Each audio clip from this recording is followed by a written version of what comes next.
का अभिनंदन है। नमस्कार। आज का ये जो प्रेस कॉन्फ्रेंस है एक बहुत महत्वपूर्ण विषय पर है और मैं कहूंगा आज सुबह से देश में कुछ ऐसी घटनाएं हुई हैं जो अलग अलग तो दिखती है, मगर अगर सही तरीके से देखा जाए तो कुछ शक्तियां ऐसी हैं जिनके आज बयान विभाजनकारी है। एक तरफ विभाजनकारी शक्तियां खड़ी है, दूसरी तरफ कुछ ऐसे समाचार है जो देश को जोड़ने वाले हैं। इन दोनों को यहां अपने अपने परिप्रेक्ष्य में रखना आवश्यक है। एक तरफ हमने देखा कि जमायत उलेमाए हिंद के प्रमुख मौलाना महमूद मदनी भोपाल में जब जमायत उलेमाए हिंद का गवर्निंग काउंसिल की मीटिंग हो रही थी उसमें उनके बयान को सुना है। अभी प्रेस कॉन्फ्रेंस में मैं विस्तार से बताऊंगा। दूसरी ओर हमने देखा है किस प्रकार SIR को लेकर अखिलेश यादव जी ने अपने कार्यकर्ताओं के साथ मीटिंग की और मीटिंग के पश्चात जिस प्रकार का बयान अखिलेश यादव जी ने दिया है वह न केवल भ्रामक है मगर वह भी विभाजनकारी है।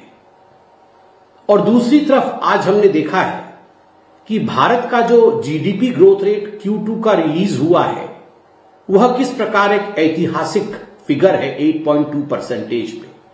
इन सभी विषयों पे आज हम चर्चा करेंगे इस प्रेस वार्ता में कि देश की विघटनकारी शक्तियां किस प्रकार देश की अच्छाइयों के ऊपर काला साया मंडराना चाहती है, काले बादल से उसे ढक देना चाहती है, मगर देश की जनता ऐसा होने नहीं देगी। सर्वप्रथम मैं आना चाहता हूं जमीयत उलेमाए हिंद के प्रमुख मौलाना महमूद मदनी जी, जिन्होंने आज भोपाल में एक बहुत बड़े बैठक में जिस प्रकार से भाषण दिया है वह न केवल भड़काऊ है अपितु देश को विभाजन की ओर लेने की उनकी कुचेष्टा है। उनका कहना कि जिहाद होना चाहिए, जब जब जुल्म होगा तब तब जिहाद होगा। मुझे लगता है यह बहुत ही अनुचित शब्द है, बहुत ही अनुचित वाक्य है। और जिहाद के नाम पर जिस प्रकार से लोगों ने भारतवर्ष में ही नहीं भारतवर्ष के बाहर भी आतंक फैलाया जिहाद के नाम पे, वह हमने देखा है। तो स्वाभाविक रूप से यह कहना कि भारत में जिहाद होगा एक बहुत ही इर्रेस्पॉन्सिबल, गैर जिम्मेदारी से भरा हुआ एक वचन है। दूसरा जो मौलाना महमूद मदनी ने कहा वह था कि सरकार के दबाव में, भारत सरकार की दबाव में भारत की अदालतें काम करती है और सुप्रीम कोर्ट को भी सुप्रीम कहलाने का कोई अधिकार नहीं है। सुप्रीम कोर्ट हमारे केसेस को एडमिट कैसे करती है? सुप्रीम कोर्ट 3 तलाक पे सुनवाई कैसी करती है? सुप्रीम कोर्ट मंदिर मस्जिद वाले विषय पर सुनवाई कैसे करती है? इन विषयों पर बोलते हुए मदनी साहब ने कहा कि सुप्रीम कोर्ट को भी सुप्रीम कहलाने का कोई अधिकार नहीं है। मैं तो सुप्रीम कोर्ट से गुजारिश करूंगा, मैं भी एक साधारण नागरिक हूं, आप भी नागरिक हैं, कि यदि सुप्रीम कोर्ट के ऊपर कोई साधारण नागरिक भी इस प्रकार की टिप्पणी करता है तो supreme court suo motu cognizance ले सकता है। सुप्रीम कोर्ट खुद इसकी सुनवाई कर सकता है, क्योंकि आगे चलकर अगर इतने बड़े नेता, एक कौम के इतने बड़े नेता इस प्रकार की बात कह के लोगों को बरगलाने की कोशिश करें, सुप्रीम कोर्ट के विरोध लोगों को भड़काए, तो स्वाभाविक रूप से it demeans the stature of Supreme Court. I firmly believe that the Supreme Court should take a cognizance of what mister Madani has said today.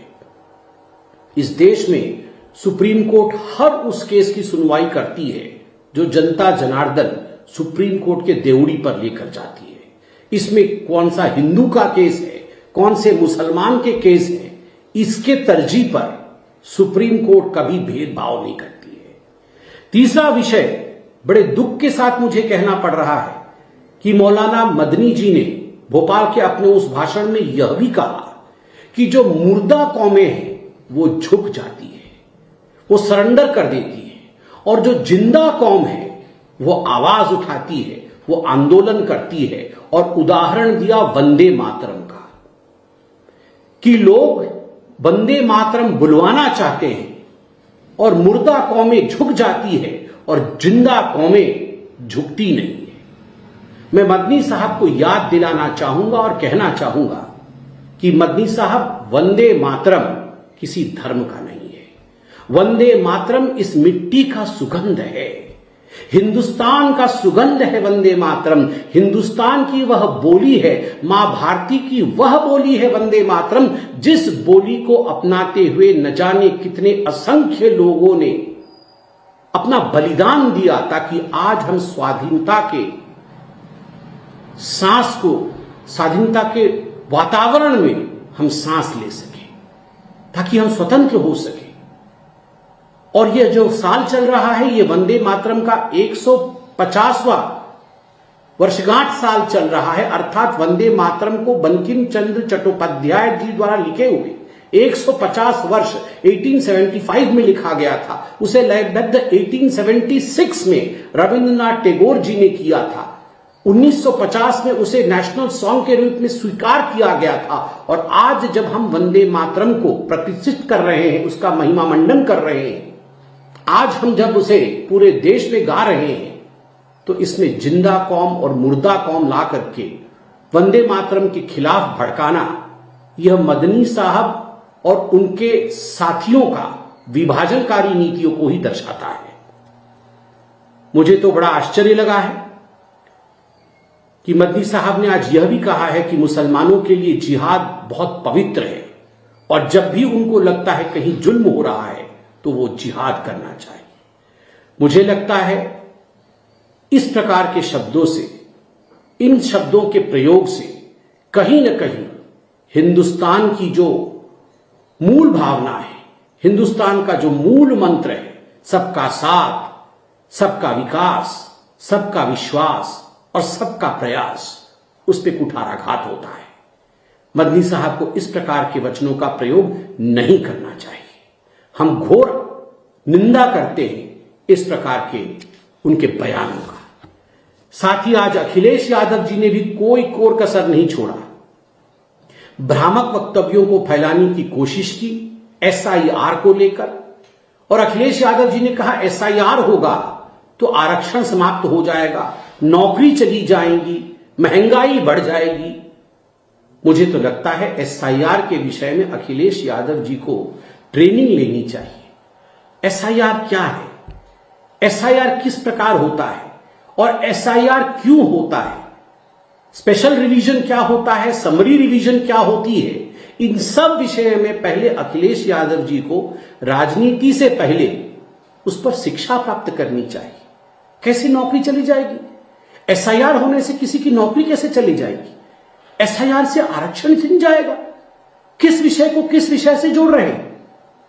मुझे तो आश्चर्य लगता है इस बात से और मुझे इसमें तनिक भी संदेह नहीं है, कोई संकोच नहीं है कहने में कि चाहे वो अखिलेश यादव जी हो, चाहे वो राहुल गांधी हो, चाहे वो ममता बनर्जी हो, ये सारे लोग चुनाव लड़ने से पहले ही हार मान जाते हैं। बिहार में आपने देखा किस प्रकार तेजस्वी जी और किस प्रकार राहुल गांधी जी सुबह से शाम तक एसआईआर एसआईआर एसआईआर करते रहे और उसका नतीजा क्या रहा आप सबने देखा है। आज भी मैं अखबार में पढ़ रहा था कि आरजेडी का जो समन्वय बैठक हुआ, जो चिंतन शिविर हुई आरजेडी की, उसमें बताया गया कि ये एसआईआर हमने बहुत कर लिया, इसका कोई लाभ नहीं हुआ, उल्टे इससे हानि हुआ है। वही गलती अब अखिलेश यादव उत्तर प्रदेश में कर रहे हैं। ये और कुछ नहीं, एक एंटीसिपेटरी बेल है। उन्हें पता है कि हार होने वाली है, उन्हें पता है करारा हार के साथ जो हाल आरजेडी का बिहार में हुआ वही समाजवादी पार्टी का भी उत्तर प्रदेश में होने वाला है। तो इसी कारण से अखिलेश यादव इस प्रकार के भ्रामक बयानों को फैलाने की कोशिश कर रहे हैं और एसआईआर के विरोध में बोल रहे हैं। जबकि 2 दिन पहले ही सुप्रीम कोर्ट ने कपिल सिब्बल जी जो सुनवाई कर रहे थे मनोज झा जी के पिटीशन के ऊपर, सुप्रीम कोर्ट ने बहुत विस्तार से एसआईआर के ऊपर अपना वक्तव्य रखा है। सुप्रीम कोर्ट ने स्पष्टता के साथ कहा है कि बिहार में आप लोगों के मन में बहुत सी अनुशंसा थी, आप लोगों के मन में बहुत सारी शंकाएं थी कि न जाने एसआईआर से क्या हो जाएगा, बहुत सारे जेन्युइन लोगों के वोट कट जाएंगे, मगर ऐसा कुछ नहीं हुआ। सुप्रीम